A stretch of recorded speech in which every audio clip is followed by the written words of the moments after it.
Welcome to Shared Insights, the podcast from BA Insight. My name is Pete Wright, and I am here again with BA Insight CTO Jeff Fried. Jeff, good morning, sir. Good morning. Always good to talk to you, Pete. Today, we're jumping into a perennial favorite around these parts. We're talking about Hybrid Sharepoint. As you may remember from past conversations, going hybrid offers great opportunity, but comes with some increased complexity. And to unravel it all, we have another terrific guest on the show today.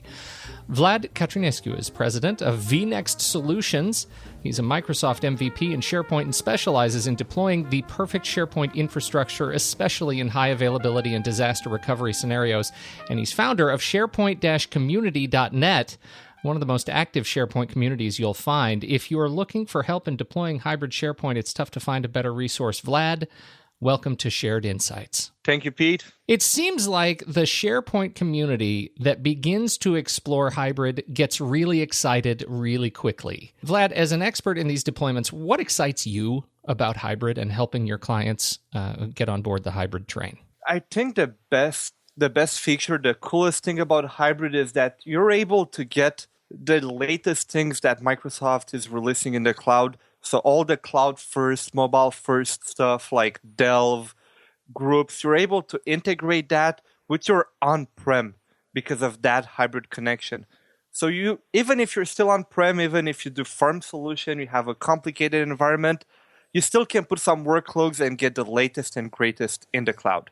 Microsoft switched to a cloud-first and sometimes a cloud-only rhythm. So as Vlad mentioned, if you really want to be on the latest and greatest or be in the direction that Microsoft is going so you can take advantage of that, it's really a cloud world or a hybrid world. Hybrid, which was, if you will, first introduced back in the SharePoint 2013 days, has come such a long way because Microsoft recognized that that's where enterprises are today.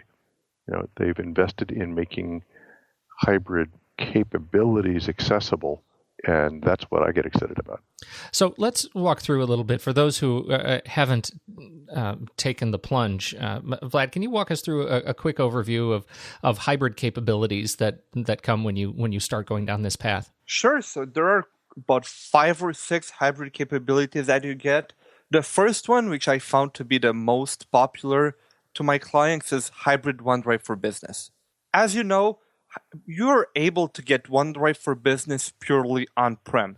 So for those of you who don't know what OneDrive for Business is, it's kind of a personal Dropbox, so it's a way to sync files, but instead of it being to the cloud, you can have it only on-prem and it's hosted into your SharePoint 2013 or SharePoint 2016 content databases.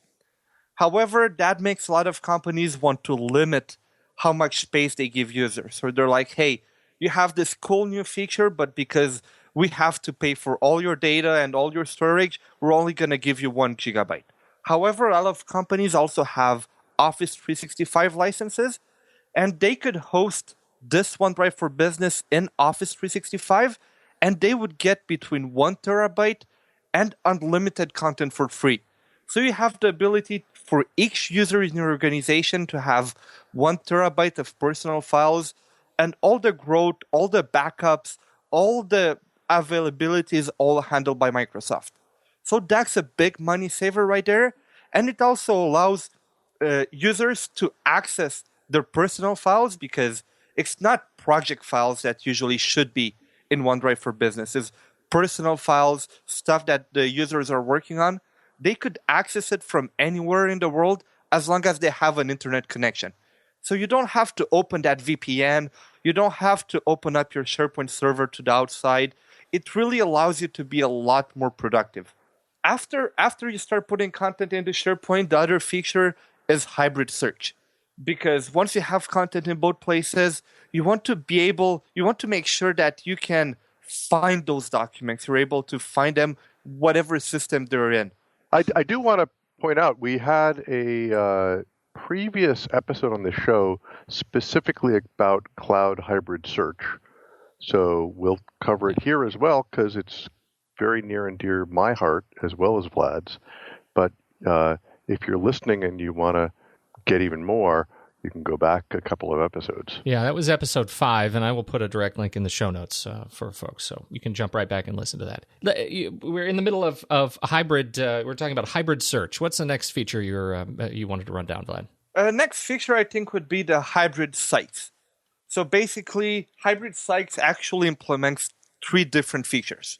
It allows you to basically have one single view for all the sites you follow on-prem and online. Because as you start to go hybrid, you're going to start using some sites online, you're going to start using some sites on-prem, and then you'd like to follow sites. So you get news from those sites, you're able to go to your sites page, and you want to get to your favorite sites right away. If you don't implement hybrid sites, you're basically going to have 2 different places to check. One place for your on-prem sites and one place for your online sites. And that's not really user-friendly. It's not a real integration. But if you implement hybrid sites, all your sites, whether on-prem and online, are going to show on the same page. So you know that I'll go to my sites page and I'll find all the sites that I follow, whatever system they're in. And it also, the other feature that it enables is hybrid profiles. So basically, by default, whenever I click on a username, like say I'm in a document library, and I see that this document was uploaded by Pete, by default in SharePoint, when I click on Pete's name, if I'm on-prem, it will bring me to Pete's My Site or Pete's profile on-prem. And if I'm online, it will bring me to Pete's profile online. And then Pete will have to keep 2 profiles up to date. So I can see the latest information, I can see his department, I can see his latest picture and all that stuff. And that's really not user-friendly. When you implement hybrid sites, it also implements a feature, like I said, hybrid profiles or profile redirection, however you want to call it. And this allows you that whenever you click on a username, whether on-prem or online, it will bring you to the profile of the person in Office 365, which is now Delve. So wherever I am, if I click on Pete's name, I'll go to Pete's profile in Delve. That way, he only has one profile to keep up to date. We don't have mixed profiles anymore. Again, very convenient for users. It's all about the user experience. Yeah, right. So the latest one is the hybrid app launcher. If you're on SharePoint 2016, you have this new app launcher at the top left, which is similar to Office 365. But for now, if you don't implement hybrid, it's a pretty dumb app launcher because you only have Newsfeed, OneDrive, and Sites. You cannot add anything for now. However, if you enable hybrid sites, you're able to add custom tiles in Office 365, and those custom tiles will also appear on-prem. So that way, every user can add their custom tiles in 365, or a company can add them for everybody, and they will appear on-prem as well. I think you also get tiles for some of your favorite online things like Power BI and Delve, right? You get Delve and video, but you don't get Power BI, and that's one of the big questions that we ask for Microsoft. Like, if we enable it, why don't I get everything I see in Office 365? Like, you don't get Power BI, you don't get Planner, you only get Delve, Office 365 video, and your custom ones. What's Microsoft's answer to that question so far, Vlad? Good feedback. It's the classic answer. I guess it's my fault as well because I didn't put it on user voice and try to get the votes. I can put the blame on me as well a bit here. However, I don't think there are any plans to get all the tiles from Office 365. I should put a note after the podcast to add it on user voice and ask everybody to vote for it. That's good, because I've just changed the title of this podcast to Vlad Catrinescu takes the blame for all of SharePoint's shortcomings. We'll see how that goes. What country doesn't have internet? I'm moving there. What was the fourth feature that we were talking about? This fourth of our hybrid capabilities. And by the way, Microsoft, Bill Bear, a senior product manager at Microsoft, they confirmed that the app launcher will come to SharePoint 2013 as well, somewhere in the future. At the moment, that's one of the features that's only available in SharePoint 2016, but should be available if you're running SharePoint 2013 still, sometimes maybe the next service pack, or who knows when. Okay. So the fourth feature is hybrid business connectivity services. For those of you who don't know, business connectivity services on-prem only, they allow you to integrate data from third-party system, like a SQL that has nothing to do with SharePoint, another database. They allow you to show this data into SharePoint as a SharePoint list. Well, if you implement hybrid BCS, you could have on-prem data, for example, a sales database, a customer database, and you can show that data into SharePoint Online, into a SharePoint Online list. That way, if you have a salesman on the road, they don't have to connect to VPN to have access to that data. They simply connect to SharePoint Online, which they can access through internet, and they can securely see their list of customers without having to do the VPN, connecting on-prem, and all that stuff. Fantastic. The last feature, which is not even released yet, so we know only a bit about it, is called SharePoint Insights. SharePoint Insights will basically allow you to move your audit logs from on-prem to Office 365. So that way, when you have to do an audit, you're able to say, okay, I want to see what Jeff accessed in the past month. With one query, I'm able to see what Jeff accessed in all of Office 365, as well as my SharePoint on-prem. So I'm able to view this data in one single place. And we'll see what else they do with that data, since they're going to have all the pages that Jeff accessed. They're going to have so much information. We'll see if they're going to implement other stuff that relies on this data. Maybe we're going to get more things. But for now, it's only shipping your audit logs from on-prem to SharePoint Online. Now, I'm going to have to leave the country because Vlad is spying on me. It's not me, it's Microsoft. Yes. Well, all of these things, as you list these 5 features that come with hybrid, it seems like such a no-brainer. It's no wonder people are getting excited about hybrid. But when you look at adoption, what do you find is getting in the way of people using hybrid? I guess there's sort of 2 parts to that question. One is there a reason not to go hybrid? And 2 is, if you want to go hybrid, what's getting in the way of you doing it? In my opinion, well, it's different because I'm from Canada as well. So just to give you an idea, it's only 1 month ago that we had our data center in Canada. Mm-hmm. So whenever I talk to a business, maybe 2 months ago, they're like, yeah, but if I want to go in Office 365, if I want to get cloud, I have to put my data in the United States. And then I enter the US Patriot Act. So the U.S. government can look in my data legally. Not that excited about that, I imagine. Nope, not that excited. Nope, not that excited. For the big customers, they're like, yeah, I'm fine for on-prem for now. Okay. But they just opened a data center. Not all the stuff is in our data center yet, so not all the Office 365 components. But I'm starting to get a lot more interest from local clients. Before, all my clients for hybrid used to be in the U.S., because I think there the adoption is a lot bigger than in Canada. But now it's starting to raise in Canada as well with a new data center. There's also some legal stuff. Some companies have to keep their data between certain standards or between certain like in their data center. And other than that, it's a lot of... Another problem I had, and this one will be funny, I was going to a company, I showed them hybrid. They really wanted oh my God, this is so cool. So I'm like, okay, so do you have Office 365 licenses? And they're like, well, we just renewed our on-prem enterprise agreement for 3 years on-prem. So we're stuck on-prem for the next 3 years. So having those licenses being stuck in a license agreement can be a blocker. And also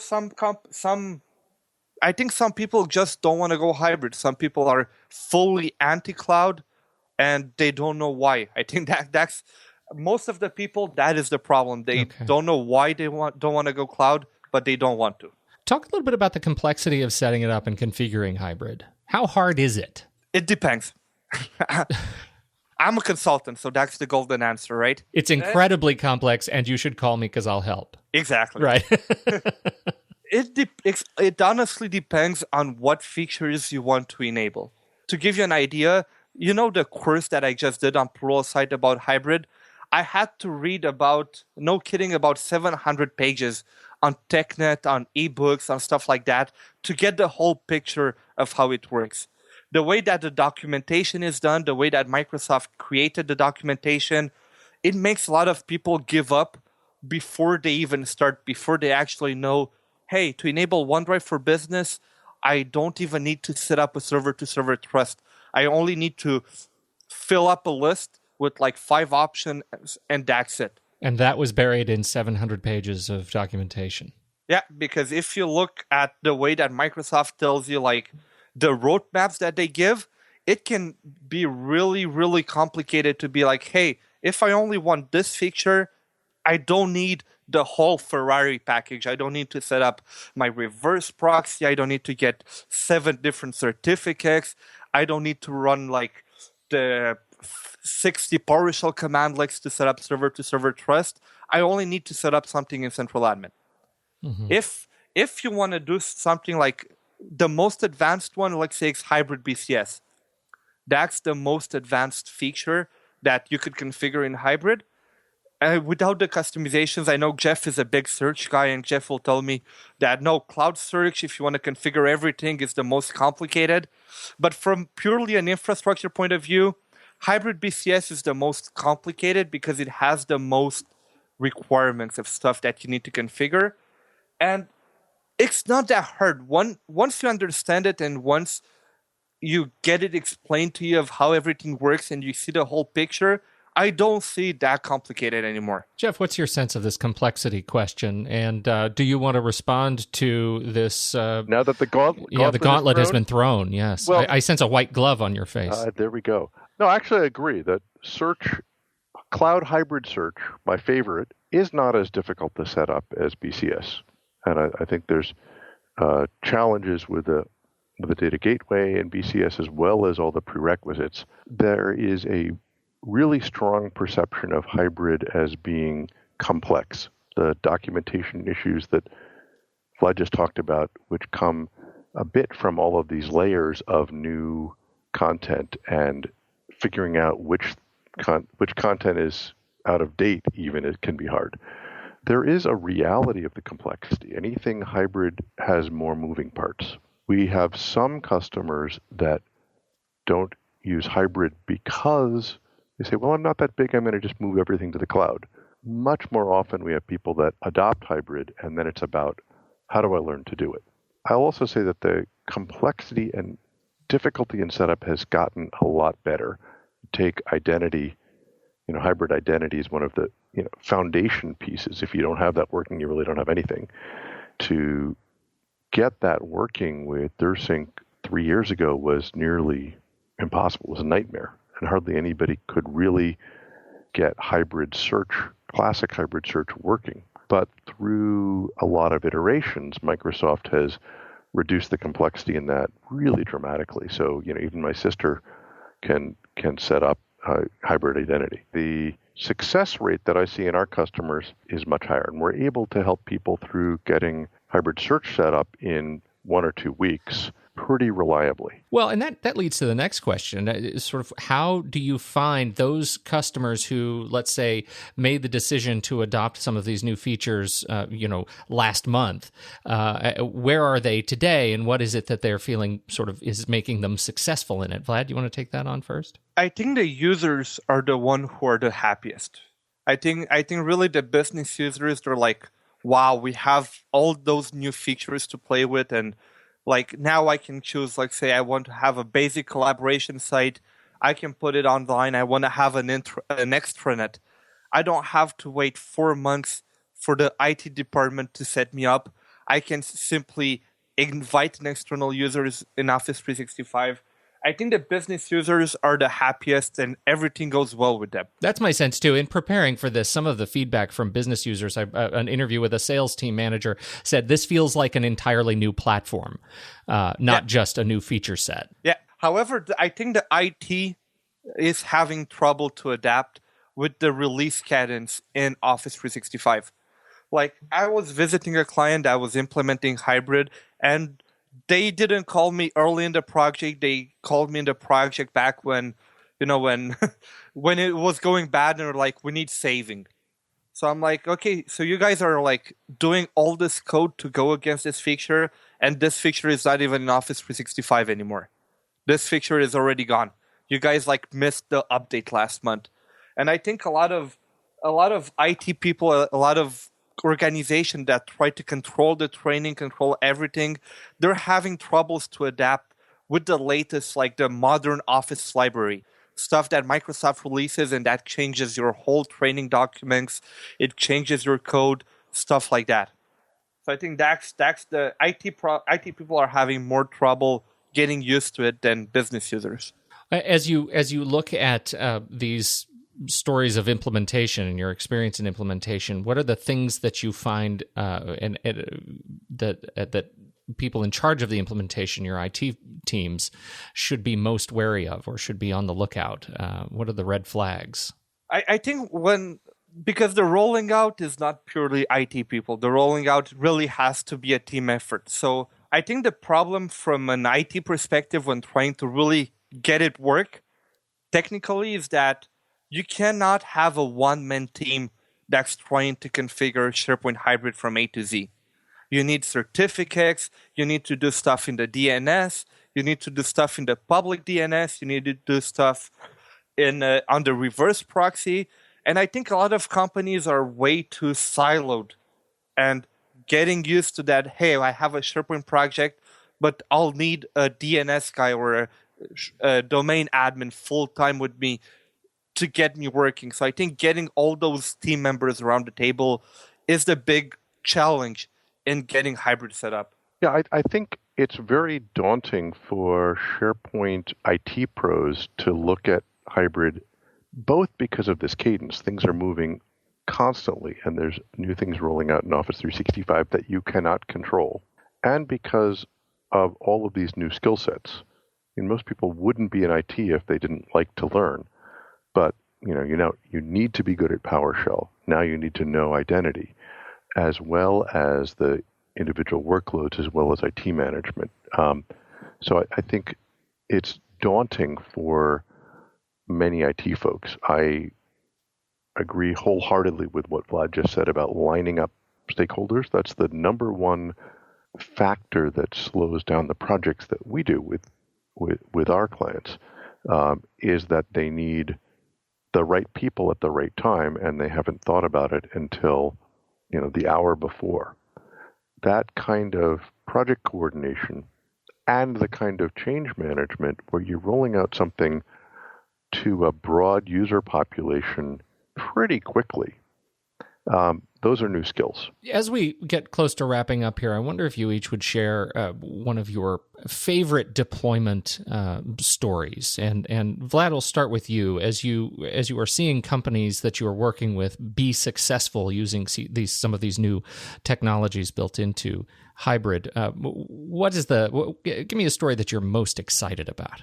I cannot name the client because of all this NDA. Of course. However, I had a client that I deployed to that everybody was happy, from the C-level to the SharePoint admin to the business users.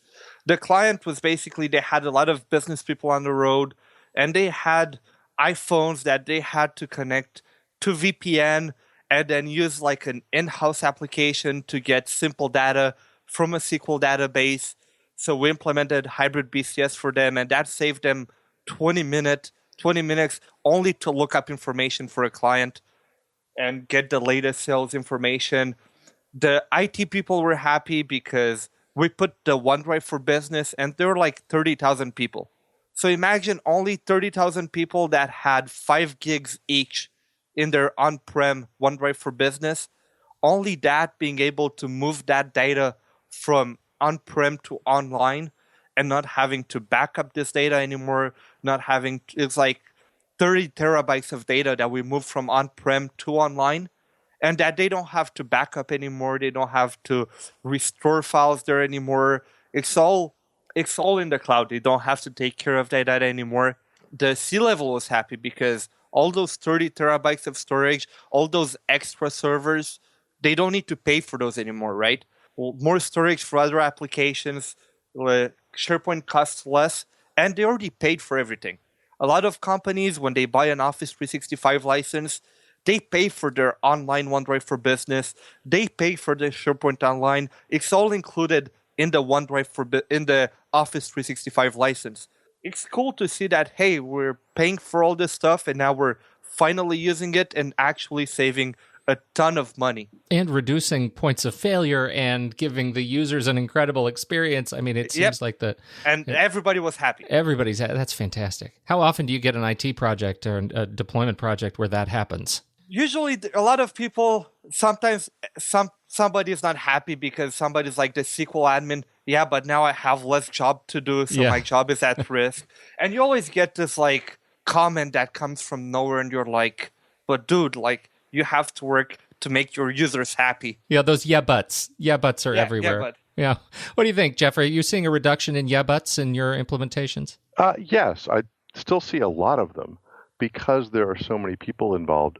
Of course, I get usually involved in the more complex things, always with some search angle to them. I'll pick a favorite one, which was a large pharmaceutical company moving to Office 365 and using the hybrid team sites as well as the hybrid OneDrive that Vlad talked about.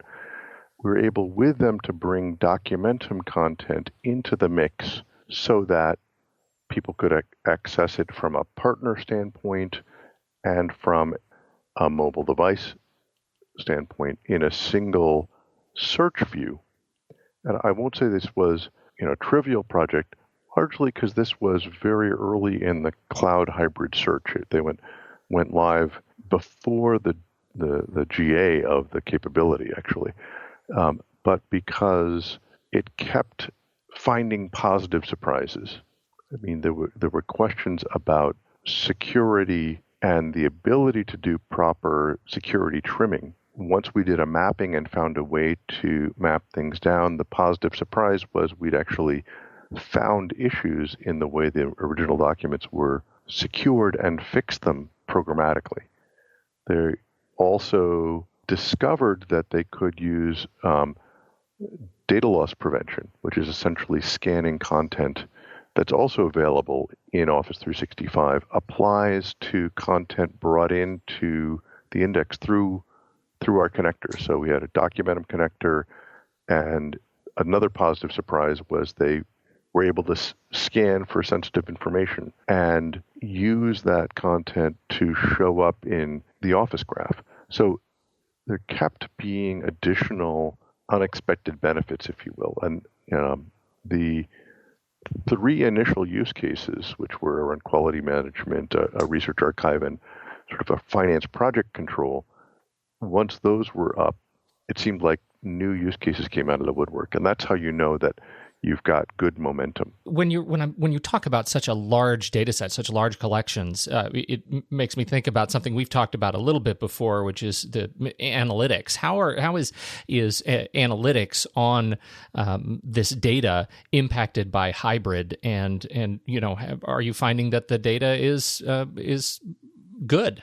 I think there's a perennial issue that all data is dirty, and when you expose it easily to users, there's usually a phenomenon where you see things which maybe surprise you and maybe you weren't supposed to see. And that's why we always have a part of the project which is scouring exactly for that.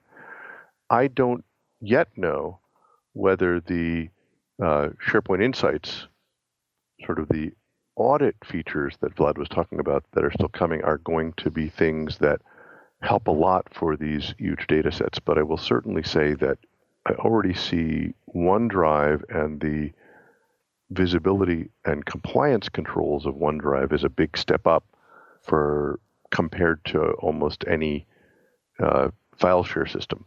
So there's the amount of data keeps growing and exploding. I think analytics becomes more important, and there are some nice things that are built in, as well as administrative and analytic features. For example, O365 Mon is an add-on that we use to look at our entire tenant that also now helps with hybrid. Or BInsight has something called Smart Analytics, which is looking at use of content and portals and search. I'd say watch this space because there'll be more need of that as more and more people go hybrid. Well, and that, it brings us to this point of learning more. And, as soon as Vlad mentioned the 700 pages of documentation, that makes the little hair stand up on the back of my neck. So let's talk a little bit about how you can learn more. In that spirit, Vlad, this month you launched a new Pluralsight course called Implementing a Hybrid Sharepoint 2013-2016 Infrastructure. Tell us a little bit about that class. I saw that a lot of SharePoint admins, first of all, when they start to look at on TechNet how to implement hybrid, they read a few pages, they get to 10, 15 pages, and they're like, wait, I'm not even done the pre-requirements for one service application yet, and they give up. And hybrid is becoming more and more needed, and there was no training at all on it. So I created this course. I didn't expect it to be that big, but if you want to configure everything, it's a 4.5 hour course that shows you how to do it from A to Z, and it's all video course. So it's all basically like a webinar with live demos. So it's not like a blog post where I tell you, do this, this, this, and it should work.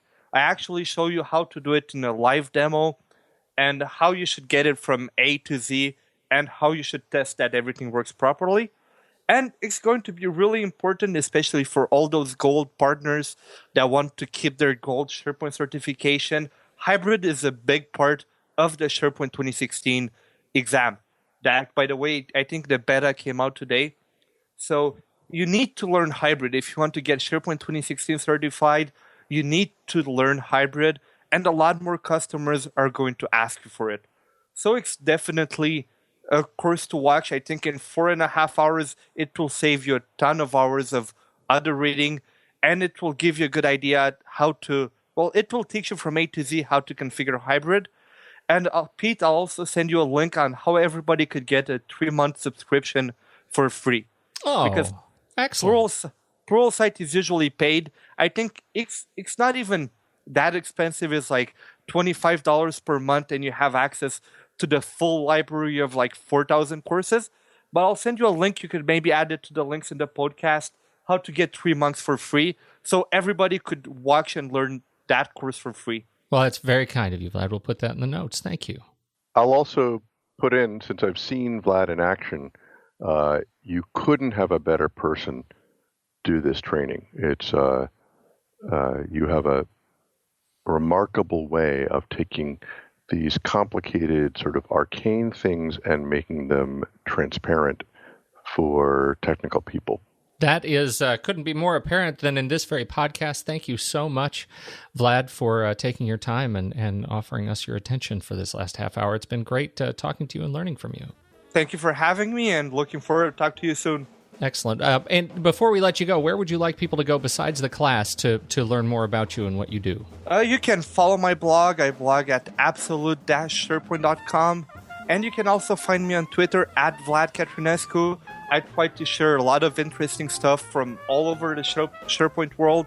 So make sure to follow my account, and I'll share a lot of interesting SharePoint stuff. Excellent. Jeff loves Twitter. Yes, I usually get, we joke, I get the night shift, the graveyard shift in covering Twitter for our company. So, but I'm glad you could join us. And for all you listeners, thank you again. I'll also recommend, if you're looking for sort of business things to show your management, that the hybrid.office.com site is getting better and better.